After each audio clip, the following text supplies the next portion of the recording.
Welcome to the Tech Egg. Don't get scrambled. Enjoy the video. You start by powering the iPhone X off and removing the SIM tray to prevent short circuits. Once done, place the phone on an ESD mat and heat the lower edge gently for 30–40 seconds to soften adhesive. Use a P2 pentalobe and a suction cup to lift the screen slightly, then insert a thin pick to keep the gap open. Make sure to keep screws organized by location so reassembly maps exactly to disassembly. Next, you remove the battery connector bracket to cut power and then disconnect the display connectors to expose the internals. Once the screen is detached, locate the rear and true depth camera modules and inspect the flex cables and connectors for debris, corrosion, or kinks.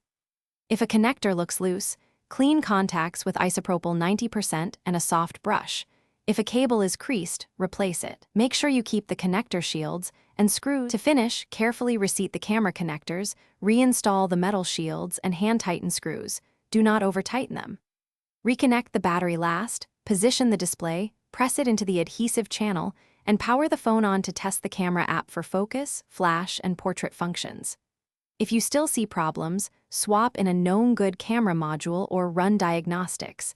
And if water damage is present, replace affected cables or seek professional service to avoid further damage. Thanks for watching. Consider subscribing if I helped unscramble your problems.